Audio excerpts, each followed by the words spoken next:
there aren't hunter-gatherers running out of the jungle saying, thank God you're here, give us some clothes and a job. They're all trying to stay away from us. James Scott wrote a whole book about that. There are many books about, many accounts, first contact. People don't want to join our world. And this is a very interesting thing that I sort of get into in the book.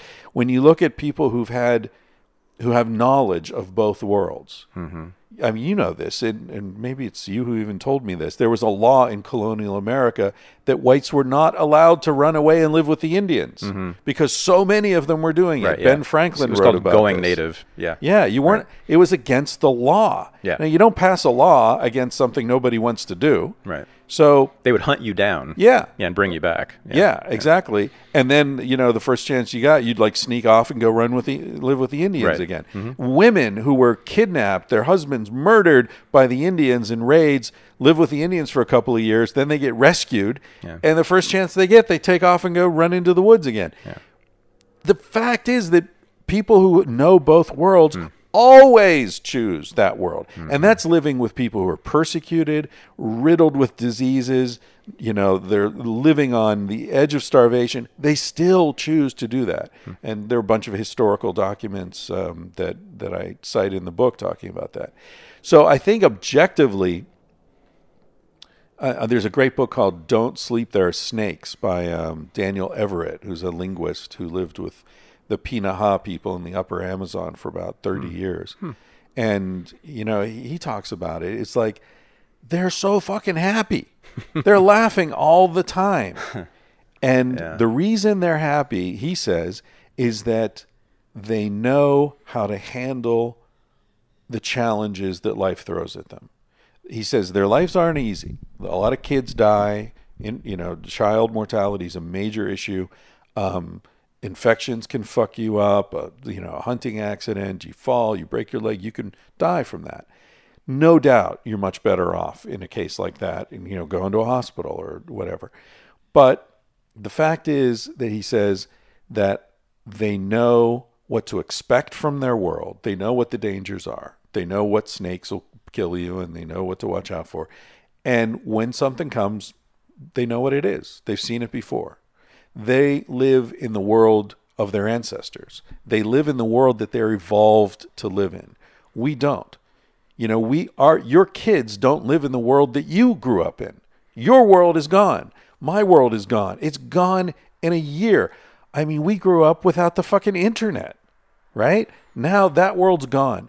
So that generates extreme anxiety in us because we don't know what's coming. We don't even know what it looks like. It's like being in a dream where monsters just appear out of the shadows. How can we be prepared? We've never seen this world before. No one has. Right. And so that creates deep anxiety and a sense of unfamiliarity and displacement. We live in a world that isn't our world. We live in a world in which the floor is made up of trapdoors. Right. I feel that. It's like the learned helplessness experiment, with the dogs.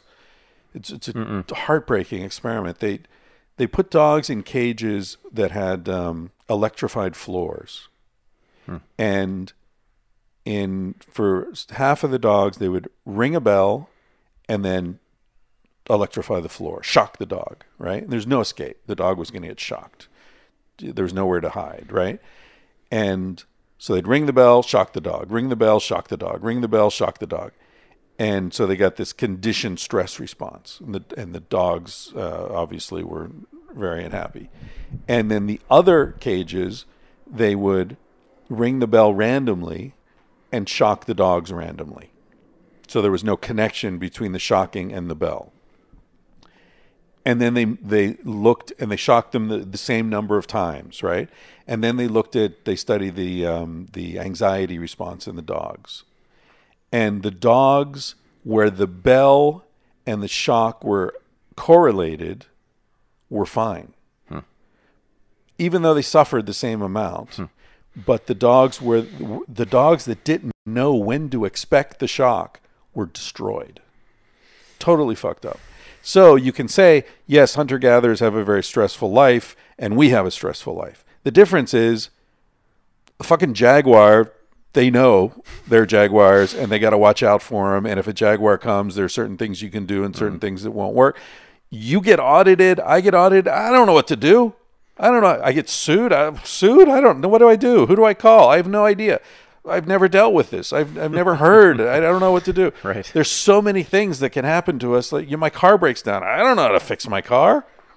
My fucking, washing machine broke. Jesus, I don't know how to fix a wash. I don't know what to do. Yeah. So it's the difference of living in the world that created you.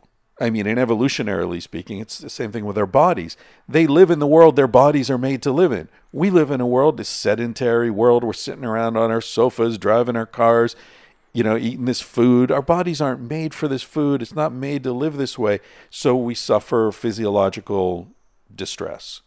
But we live longer. No, we don't. What? That's a fucking myth. It's a myth. There are several reasons that this false belief is so widely spread throughout society. The main one is that statistically average longevity is significantly longer, but that's only because the people who died before 15 are included. Infant death and child death is included in the statistics. And it is true that among hunter-gatherers, almost half of people who are born and survive the first couple of weeks of life die before they're 15. Okay. So there's a lot of... and that's no good. Or do we not care about that? Or okay, that's hard to talk about because a lot of the children who die are born with physical deficits. Mm-hmm. And in a hunter-gatherer society, if you can't walk and you can't see, or physically you have a disability, I guess we would call it, you're going to be a problem. It's going to be a big problem for the group, and it's just not realistic. So those children are left out to die generally. Now, we look at that with, sort of moral outrage, but a lot of abortions are of fetuses that are detected to be malformed or not developing, normally. But we don't count abortions when we calculate modern longevity and life expectancy. Right. So that is a statistical strangeness that nobody ever talks about, but is relevant to this issue. The other thing is that, so that's one thing. So you're looking at children that die and you're averaging it out with... Well, I think you're onto something here that's really important and very powerful and going to be very controversial, but I think I'm with you on, which is that they simply thought of children differently than we do. Right? Well, they weren't these sacred objects. They're not even people. That's the thing. Infants aren't considered people. Many hunter-gatherer groups consider personhood being achieved when you talk. That's what makes you a person. Before that, you're an animal. And I'm not saying that they don't suffer when an infant dies and that there isn't sadness involved, but they're not considered people. They're not given names, right? And this exists in the modern world as well. I mean, there are certain sects of the Judean culture, or I don't know, where I think it's 90 days you become a person. I talk about this in the book. So and infanticide in Victorian England in the medieval times was massive. People thought differently about child death then than they do now. Right. Like almost universally. Right. They thought differently. And in Brazil right now, there's a research I was looking at where children that are born that seem to be insufficiently vigorous are often left to die. In our culture, it is a massive tragedy that you carry for the rest of your life if an infant dies.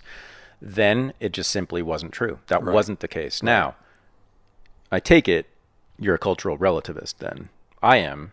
Right. I'm not going to ever say that they were wrong and we're right about child death. Yeah, you and I have run into this wall before. I would say I'm a cultural relativist for most things, but there are some areas where I think it supersedes that. But you are taking a cultural relativist position on this. I think culture defines reality to a very large extent, and this is one area where it does. Yeah. Good enough. Okay.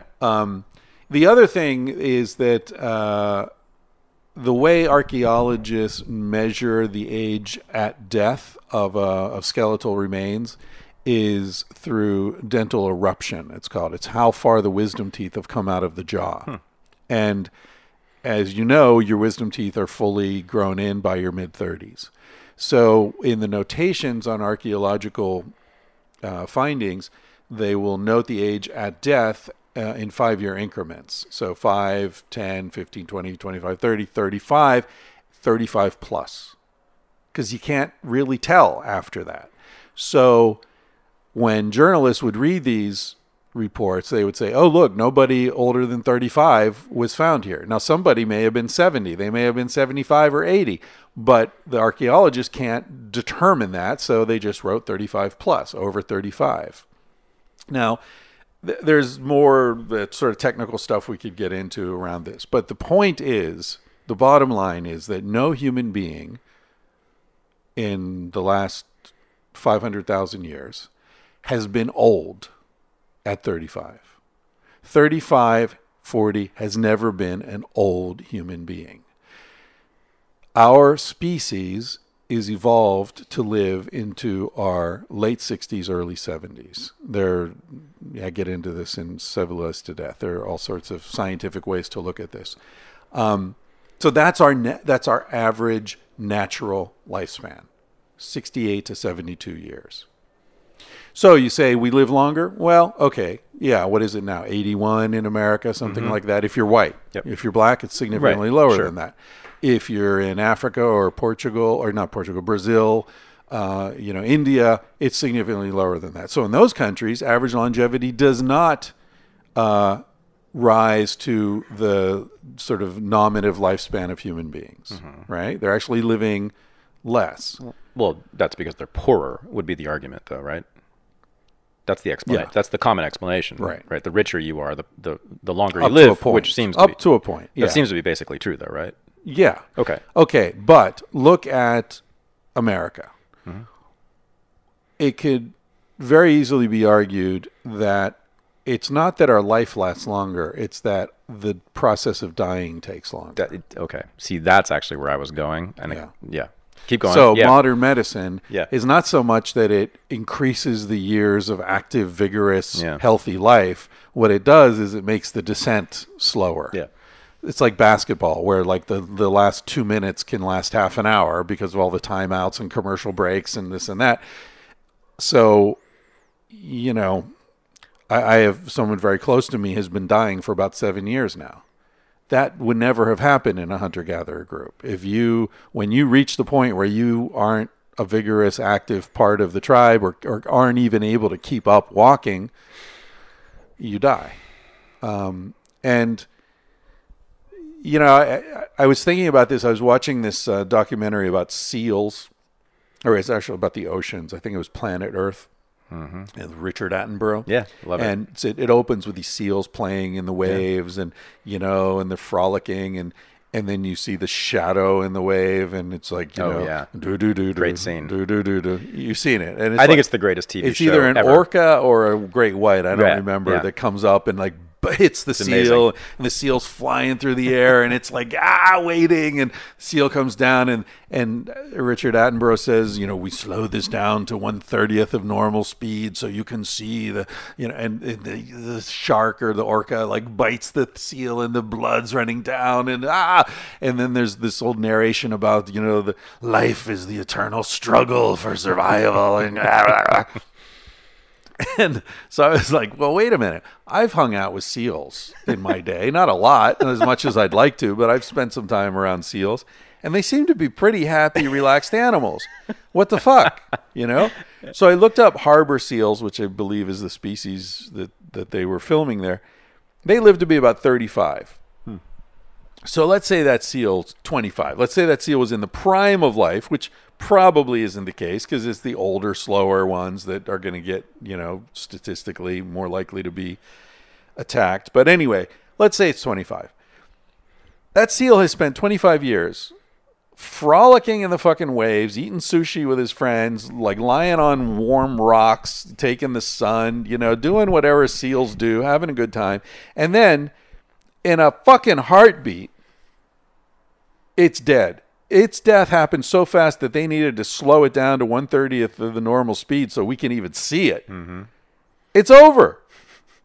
That's the ratio of good days to bad days is really good in that seal's life. That's right. And that's the way I measure quality of life, right? That seal had one bad 20 seconds in his life. I know maybe he had heartbreak. You know, maybe there were times that, you know, maybe he was under the weather.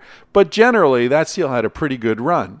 And yet it's being held up as this example of the ruthlessness of nature and how lucky we are to be sitting in our fucking double wide trailers eating our Fritos. It's just bullshit. Yeah. But anyway, that's my spiel. Well, no. You and I are having this conversation, and then you're going to push some buttons, and thousands of people are going to listen to this with no corporation telling us what we can talk about and not talk about. Yep. I think that is a radical historical innovation on a par with the printing press. Amen. Yeah. So I think that's amazing. So what I'm saying is this is not about rejecting civilization. We're going to live in an artificial world. There's no way around that. Mm-hmm. And our children will, and our grandchildren will. That's just the way it is. What I want us to do, we're going to live in a zoo. We're the only species that designs the zoo it is enclosed within. Wow. So what I want us to do is live in the San Diego Zoo, not the fucking Calcutta Zoo.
Civilization.